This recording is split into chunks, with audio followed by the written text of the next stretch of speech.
या संदर्भात सर्व शेतकरी बांधवांसाठी आनंदाची बातमी आहे। तर आता 17,000 रुपये हेक्टरीप्रमाणे पीक विमा शेतकऱ्यांच्या खात्यामध्ये जमा होण्यास सुरुवात। तर शनिवारी पीक विमा शेतकऱ्यांच्या खात्यामध्ये 744 कोटी रुपयाचा पीक विमा, मुख्यमंत्र्याचा मोठा निर्णय। तर आज शनिवार जे आहे सर्व शेतकरी बांधवांसाठी आनंदाची बातमी आहे। थेट खात्यामध्ये पैसे जमा होण्यास सुरुवात, जे की आजपासून यामध्ये 144 कोटी रुपयाचा निधी 17,000 रुपये हेक्टरीप्रमाणे इथं DBTच्या माध्यमातून अनेक शेतकरी बांधवांच्या खात्यामध्ये जमा करण्यात आलेला आहे। तर आता सर्व शेतकरी बांधवांना भरपाईची जे काही रक्कम आहे यामध्ये पीक विमा खालील कारणामुळे यामध्ये अतिवृष्टी, दुष्काळ, पूर व कीड, त्याचप्रमाणे रोगाचा प्रादुर्भाव, जर तुमचा पिकाचा जो काही 33% जास्ती जर असेल तर तुम्हाला भरपाई वाटप इथं सुरू झालेलं आहे। सर्व शेतकरी बांधवांच्या खात्यामध्ये 17,000 रुपये हेक्टरीप्रमाणे पीक विमा आता खात्यामध्ये इथं जमा होण्यास सुरुवात झालेली आहे। तर सर्व शेतकरी बांधवांनी लगेच चेक करा। त्यानंतर यामध्ये पीक विमा किती मिळतो, तर यामध्ये सरासरी 8 ते 17,000 रुपये हेक्टरीप्रमाणे नुकसान भरपाई जास्तीत जास्त जिल्ह्यांमध्ये त्यांच्या पिकाच्यावर अवलंबून राहते। म्हणजे ज्या जिल्ह्यांमध्ये सर्वाधिक बाधित क्षेत्र झालेलं आहे, जास्त नुकसान झालेलं आहे, तर अशांना काही जिल्ह्यांमध्ये 50,000 रुपयेसुद्धा पर्यंतचे जे काही भरपाईची रक्कम आहे ते खात्यामध्ये इथं जमा होत आहे। तर आता यामध्ये एकाच वेळी सर्व जिल्ह्यात पैसे जमा होत नाही, तर यामध्ये टप्प्याटप्प्याने जे काही आज काही जिल्ह्यांमध्ये, उद्या काही उर्वरित जिल्ह्यांमध्ये, तर अशा पद्धतीने जे काही पैसे आहे पीक विम्याचे इथं जमा केले जाणार आहे। तर काही आज काही उद्या, तर त्यामुळे पैसे आले नाहीत तर घाबरायचं नाही आहे। तर यामध्ये जे काही आता अहमदनगर, अकोला, अमरावती, छत्रपती संभाजीनगर, बीड, भंडारा, बुलढाणा, चंद्रपूर, धुळे, नांदेड, नागपूर उपनगर, त्यानंतर मुंबई उपनगर, मुंबई शहर, लातूर, कोल्हापूर, जालना, जळगाव, हिंगोली, गोंदिया, गडचिरोली, चंद्रपूर, त्यानंतर नंदुरबार, नाशिक, उस्मानाबाद, धाराशिव, पालघर, परभणी, पुणे, रायगड, रत्नागिरी, सांगली, सातारा, सिंधुदुर्ग। तर आता यामध्ये आपण जे काही जिल्हे बघितलेले आहेत, त्यानंतर येते आपलं यामध्ये सोलापूर, ठाणे, वर्धा, वाशिम, यवतमाळ। तर आता टप्प्याटप्प्याने जे की या जिल्ह्यांमध्ये पीक विमा जमा होण्यास सुरुवात। तर आता यामध्ये कोणत्या जिल्ह्यात पीक विमा वाटप सुरू झालेले आहे, तर आतापर्यंत जे काही आपण जिल्हे बघितलेले आहे, कोणत्या जिल्ह्यात वाटप सुरू झालेलं आहे, कोणत्या जिल्ह्यात अधिक पेंडिंग आहे, ते आपण इथं आता पाहणार आहे। तर व्हिडिओला शेवटपर्यंत बघा। तर आता बरेच शेतकऱ्यांचे कमेंट्स येतात की आम्हाला जर पैसे आले नाही तर काय करायचे आहे। बँक खाते आधार लिंकशी आहे की नाही तपासा, विमा अर्जात नाव तुम्ही तपासून घ्यायचं आहे, खाते चुकीचे आहे की नाही ते तुम्हाला तलाट्यांना कळवायचे आहे, किंवा पीक विमा कंपनीशी तुम्हाला हेल्पलाईन नंबरशी जी काही माहिती आहे ती तुम्हाला तिथून काढून घ्यायची आहे, की तुम्ही तुमचा स्टेटस चेक करून घ्यायचा आहे पीक विम्याच्या ऑफिशियल पेजवरून। निवडणुकीमुळे मोठा निर्णय इथं घेण्यात आलेला आहे। तर निवडणुकीच्या पार्श्वभूमीवर सरकारने रखडलेला पीक विमा मंजूर केलेला आहे। मोठ्या प्रमाणामध्ये निधी वितरित करण्यात जे काही शेतकऱ्यांनी तातडीने इथं दिलासा देण्यात आलेला आहे।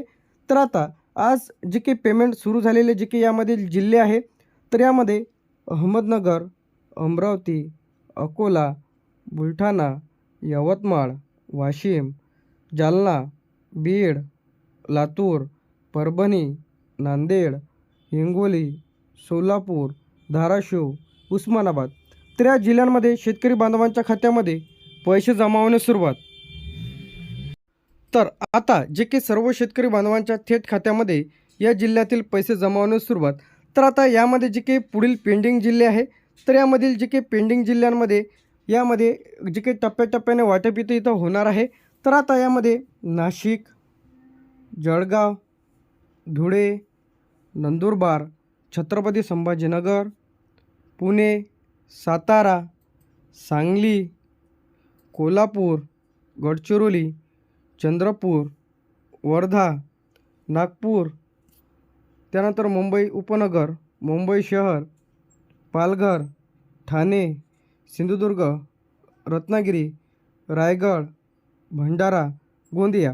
तर आता या जिल्ह्यांमध्ये कधी जमा होणार आहे, तर या जिल्ह्यांमध्ये 1 ते 3 दिवसात, म्हणजे 1 ते 3 दिवस यामध्ये लागू शकतो। तर टप्प्याटप्प्याने याचे जे काही पैसे आहेत तर या जिल्ह्यांमध्ये जमा होतील। तर आता वाटप सुरू झालेलं आहे, जे काही आपण इथे जिल्हे बघितलेले आहे, अहमदनगर, अमरावती, अकोला, बुलढाणा, यवतमाळ, वाशिम, जालना, बीड, लातूर, परभणी, नांदेड, हिंगोली, सोलापूर, धाराशिव, उस्मानाबाद, पेंडिंग जे काही जिल्हे यामध्ये नाशिक, जळगाव, धुळे, नंदुरबार, छत्रपती संभाजीनगर, पुणे, सातारा, सांगली, कोल्हापूर, रायगड, रत्नागिरी, सिंधुदुर्ग, ठाणे, पालघर, मुंबई शहर, मुंबई उपनगर, नागपूर, वर्धा, चंद्रपूर, गडचिरोली, त्यानंतर भंडारा, गोंदिया, तर या जिल्ह्यांचा समावेश आहे. तर आता काही जिल्ह्यांमध्ये जे काही राहिलेले शेतकरी आहेत, तर अशा शेतकरी बांधवांच्या उर्वरित पेमेंट लवकरच जमा होईल. तर आता जे काही सर्वात जास्ती पेमेंट आणि कोणत्या जिल्ह्यात, जिल्हा, तालुका, त्यानंतर तुमच्या पिकाचा यामध्ये सोयाबीन, कापूस, तूर, तर जे काही पिकावरती सुद्धा भरपाई इथं अवलंबून राहते. तर आता यामध्ये सोयाबीन, कापूस, तूर त्यांच्या टक्केवारीनुसार आता तुमच्या जिल्ह्यांमध्ये 100% जर नुकसान जर झालेलं असेल तर तुम्हाला यामध्ये भरपाई जास्त मिळणार आहे. जर तुमच्या जिल्ह्यांमध्ये 30% जर झालं, कोणत्या जिल्ह्यात 20%, तर या टक्केवारीसुद्धा अवलंबून आहे. त्यानंतर तुमच्या यादीमध्ये नाव आहे की नाही ते सुद्धा तुम्हाला एक चेक करणे गरजेचं आहे. तर पीक विमा कोणाला मिळतो हे सुद्धा महत्त्वाचं आहे. यामध्ये खरीप आणि रब्बी पीक हंगाम भरलेला ज्या शेतकऱ्यांनी फॉर्म भरलेला आहे त्यांचं 33% जास्त नुकसान असणे आवश्यक आहे. किती? 33% त्यानंतर त्यांच्या बँक पासबुकला आधार लिंक असणे आवश्यक आहे. त्यानंतर महत्त्वाचे जे काही पॉईंट आहे त्यामध्ये हे आहे, म्हणजे तुमची ई पीक पाहणी झालेली असणे आवश्यक आहे. पीक विम्याचा क्लेम, यादीमध्ये नाव आणि क्रॉप इन्शुरन्स म्हणजे तुम्ही तुमच्या पिकाची तक्रार केलेली असणे आवश्यक आहे. जर तुम्ही तुमच्या पिकाची तक्रार केलेली नाही तर तुम्हाला इथं भरपाई वगैरे काही मिळणार नाही. तर यामध्ये तुम्ही तुमचं जिल्ह्यांमध्ये चेक करून घ्या. तर सरकारने जी काही निधी आहे ते पेमेंट येत्या 1 ते 3 दिवसात राहिलेल्या जिल्ह्यांमध्ये इथं वाटप होणार आहे. तर आज शनिवार जे काही शेतकरी बांधवांच्या खात्यामध्ये पेमेंट जमा होण्यास सुरुवात झालेली आहे. लगेच तुम्ही तुमचं खातं तपासा की तुमच्या खात्यामध्ये पैसे आले की नाही. त्यामध्ये सोयाबीन, कापूस, तूर, उडीद, मूग तर अशा पिकांचा खरीप आणि रब्बीचा यामध्ये समावेश आहे.